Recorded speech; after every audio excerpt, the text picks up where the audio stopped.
ہمیشہ آپ کا حافظ و ناصر رہے، آپ کا ہوسٹ داؤد طاہر آپ سے مخاطب ہے۔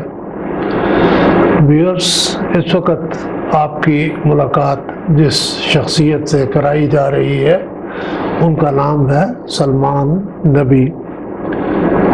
یوں تو ان کی شخصیت کے بہت سے پہلو ہیں اور ہر پہلو ایسا ہے کہ اس پر بہت دیر تک گفتگو ہو سکتی ہے، لیکن اس مختصر وقت میں ہم کوشش کریں گے کہ آپ کا ان سے اس حد تک تعارف ضرور ہو جائے کہ آپ ان کی گزری ہوئی زندگی کے بارے میں بہت سی باتیں جان سکیں۔ سلمان نبی، آپ کا بہت شکریہ، آپ تشریف لائے ہیں اس پروگرام میں۔ آپ کا شکریہ، آپ نے وقت نکالا میرے۔ سلمان نبی کے بارے میں جب ہم بات کرتے ہیں تو گورنمنٹ کالج لاہور کا ذکر آتا ہے جہاں سے انہوں نے گریجویشن کی، ایف سی کالج لاہور کا ذکر آتا ہے جہاں سے انہوں نے ماسٹرز کیا، پنجاب یونیورسٹی لاء کالج کا ذکر آتا ہے جہاں سے انہوں نے لاء کا امتحان پاس کیا۔ اس کے بعد پنجاب کی جوڈیشل سروس میں شامل ہوئے، سول جج تھے کہ اسی عرصے میں ان کا central superior services of Pakistan examination کا رزلٹ آ گیا اور یہ پاکستان ٹیکسیشن سروس کے لیے منتخب ہوئے۔ 1973 کی یہ بات ہے۔ انہوں نے اپنی مدت ملازمت بڑی عزت و احترام کے ساتھ پوری کی، نیک نامی کی شہرت پائی۔ اللہ تعالیٰ نے انہیں سرکاری ملازمین کے لیے مقرر انتہائی گریڈ سے بھی نوازا اور ریٹائرمنٹ کے بعد انہیں بیرون ملک بعض ایسی خدمات سر انجام دینے کا موقع ملا جن کا موقع عام طور پر عام لوگوں کو نہیں ملتا۔ سلمان نبی، آپ کا شکریہ تو ادا ہو ہی چکا، اس کے اعادے کی ضرورت نہیں ہے۔ میں یہ چاہتا تھا کہ ہمارے ویورز کو آپ یہ بتائیں کہ انکم ٹیکس میں آپ کا وقت کیسا گزرا۔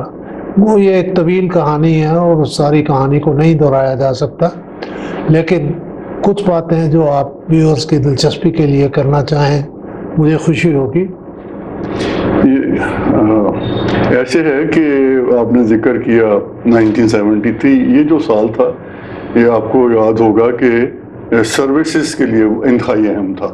جی، یہ وہ سال تھا جب بھٹو صاحب نے سروسز ریفارمز کی، اور جیسے آپ نے ذکر کیا کہ پاکستان بننے سے لے کے پاکستان ٹیکسیشن سروس چلی آ رہی تھی، تو اس سال اس کو انکم ٹیکس گروپ میں تبدیل کر دیا گیا کامن ٹریننگ کے بعد۔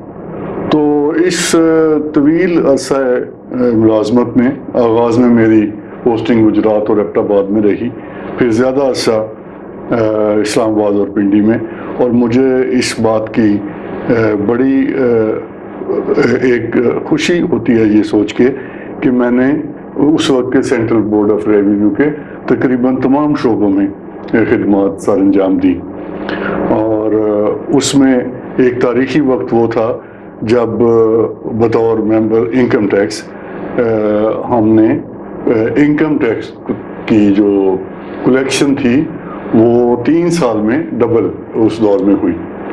یہ 2004 سے 2007 کی بات ہے کہ 2004 میں جتنا ٹیکس اکٹھا ہوا تھا انکم ٹیکس سے، وہ 2007 میں اس سے دگنا ہو چکا تھا۔ سلمان نبی، آپ نے ذکر کیا، میں بھی اس بات سے واقف ہوں کسی حد تک، آپ تو خیر اس معاملے کے بیچ میں تھے، لیکن ایز این آؤٹ سائڈر مجھے معلوم ہوتا رہا کہ جب آپ ممبر انکم ٹیکس رہے تو اس عرصے میں ہماری کلیکشن میں بہت بوسٹ آیا اور کلیکشن بہت بڑی۔ انکم ٹیکس کے حوالے سے کچھ اور باتیں بھی میرے ذہن میں آ رہی ہیں۔ ایک دفعہ ایک کانفرنس ہوئی تھی جس میں غیر ملکوں سے بہت سے نمائندگان آئے تھے، اور اگر میں غلطی نہیں کر رہا تو اس کانفرنس کا آپ کے ساتھ بھی بڑا قریبی اور گہرا ایک تعلق تھا۔ کچھ یاد ہے آپ کو؟ جی ڈاکٹر صاحب، یہ آپ نے جو اشارہ کیا یہ ایک انتہائی اہم کانفرنس تھی. آپ کو یاد ہوگا کہ سن 2004 میں یہ نئی تنظیم معاذ وجود میں آئی. اس سے پہلے OIC کانفرنس ہوئی تھی ملیشیا میں، تو وہیں پہ اس چیز کا فیصلہ ہوا کہ اسلامی ممالک کے ٹیکس ایڈمنسٹریٹرز کی ایک تنظیم بنائی جائے. اچھا. جس سے آپس میں اس میں ایک دوسرے کے ساتھ تعاون ممکن ہو. تو پہلی ٹیکنیکل کانفرنس اس کی 2004 میں کوالالمپور میں ہوئی. ٹھیک. اور اس کے بعد دوسری تہران میں 2000، اور اس سے اگلی جو تھی وہ پھر پاکستان کو یہ اعزاز حاصل ہوا کہ ہم نے اپنے 17 اسلامی ممالک کے جو نمائندگان تھے ان کو ان کی میزبانی کی. اچھا، 17 ممالک. جی ماشاءاللہ، بڑی تعداد ہے. جی ہاں، اور وہ سارے ان ملکوں کے ہیڈز آف ٹیکس ڈپارٹمنٹس تھے. اور اس میں 3 دن تک یہ کانفرنس کی کاروائی ہوئی. اور اس کا کانفرنس اسلام آباد میں ہوئی؟ جی اسلام آباد میں. اور اس کا افتتاحی اجلاس جو تھا اس وقت کے وزیر اعظم تھے، انہوں نے شوکت عزیز تھے ان دنوں میں. اچھا، شوکت عزیز صاحب کے پاس میرا خیال ہے وزیر خزانہ کا بھی چارج تھا. اس سے پہلے تھے وہ وزیر خزانہ، اور اس کے بعد پھر وہ سلمان شاہ صاحب بھی کچھ عرصہ رہے. تو یہ وزیر اعظم کے علاوہ جو مختلف سیشن تھے ان کے مطابق جو بھی متعلقہ وزیر تھے وہ اس میں شامل ہوتے رہے. جیسے کہ جب زکوٰۃ کا ہم نے سیشن کیا جی، تو کیونکہ کئی اسلامی ممالک میں نظام جو ہے زکوٰۃ کا نافذ ہے، ہمارے ہاں بھی، تو اس اجلاس کی صدارت جو ہے اس وقت وزیر مذہبی امور جو تھے اعجاز الحق صاحب، انہوں نے. اچھا جی، ضیاء الحق کے صاحبزادے. جی ہاں، انہوں نے اس اجلاس کی صدارت کی تھی. اچھا، اس کانفرنس کے جو شرکاء تھے ان کو کہیں آگے پیچھے اور بھی آپ نے پاکستان میں کوئی سیر کروائی ہے؟ جی ہاں، ان کو ہم لے کے گئے مری اور بوربن، جس سے ہمارے ملک کی خوبصورتی سے وہ بہت متاثر ہوئے. اور اس کے علاوہ ہم نے ان کی جو تھی کلوزنگ سیشن تھا اس پہ انہوں نے کالم کیا صدر پاکستان. اچھا، پرویز مشرف صاحب. General Pervez Musharraf was the president. تو وہ سارے ہیڈز آف ڈیلیگیشنز جو تھے، اس ملاقات کے حوالے سے کوئی قابل بیان بات؟ جی، یہ ایک بہت اچھی ملاقات تھی جس میں سب لوگ جو ہیں وہ سارے مکمل ڈیلیگیشنز تو نہیں، کیونکہ ان کی تعداد کافی زیادہ تھی، ہر وفد میں کئی آفیسرز تھے، لیکن ان کے جو سربراہ تھے سارے وفود کے، ان کو ہم لے کے گئے. اور ایک اچھا سیشن جو ہے وہ صدر کے ساتھ ہوا، تو جس میں وہ متاثر ہوئے کہ صدر جو پریزیڈنٹ تھے انہوں نے اپنا اچھا ہوم ورک، جیسے کہ ان کے بارے میں تھا کہ he would prepare for such meetings, تو انہوں نے ٹیکس کے بارے میں ان کی معلومات اچھی تھی اور ان کے سوال جواب جو تھے ان کو انہوں نے متاثر کن طریقے سے ان کے جواب دیے. مجھے آپ یہ بات کر رہے تھے تو یاد آ رہا تھا کہ ہمارے ایک دوست تھے جاوید ظفر، جی تھے کا لفظ میں نے استعمال کیا ہے، اللہ انہیں زندگی دے. الحمدللہ. جی، وہ نیشنل ڈیفنس کالج میں ممبر ڈائریکٹر اسٹاف بھی رہے.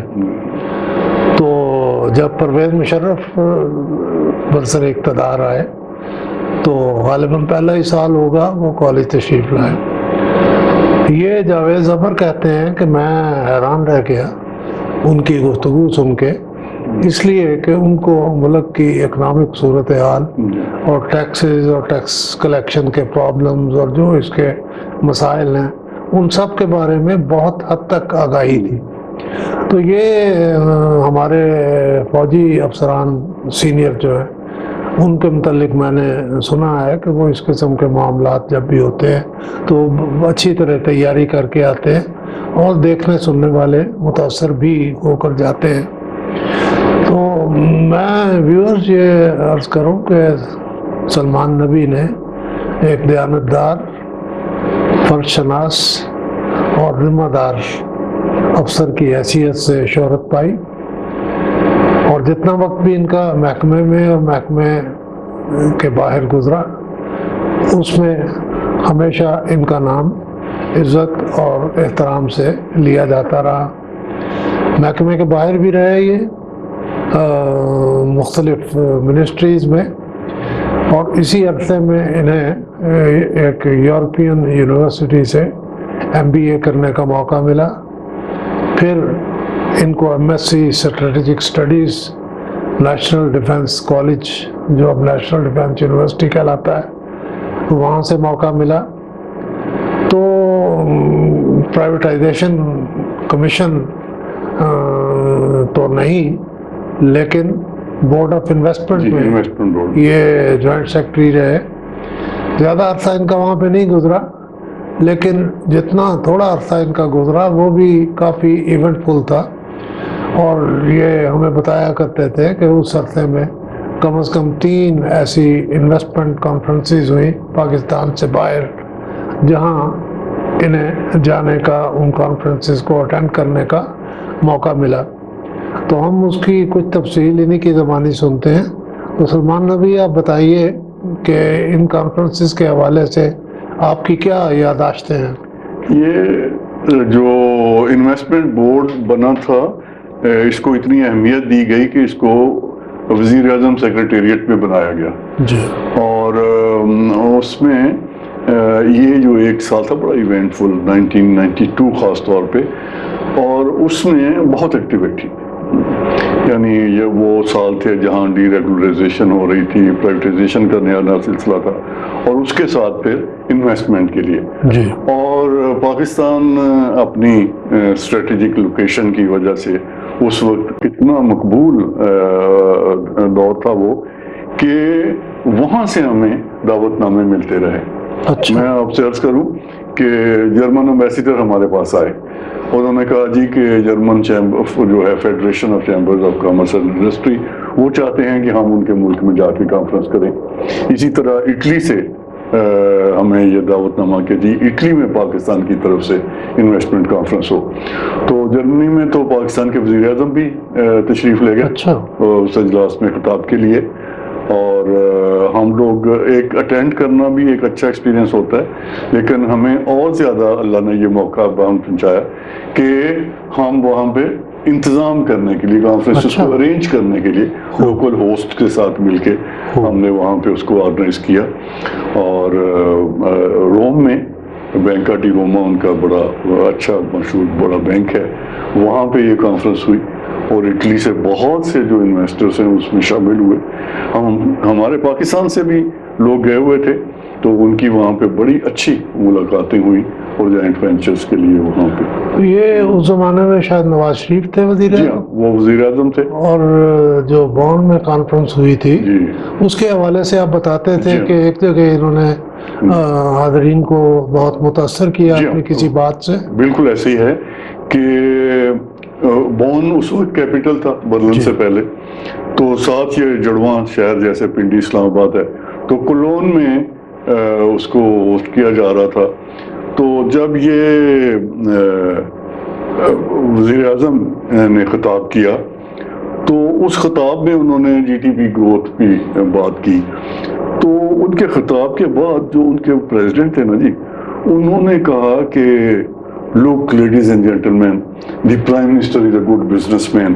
He has been talking in terms of percentage of growth in GDP at 6%. تو ان کا یہ کہنا تھا کہ پرائم منسٹر نے ابرپٹلی انہیں کہا look Mr. President, I have told you about 6%, but let me tell you, if the Germans comes to Pakistan and invest there, we can take it to 9% and even 12%. واہ.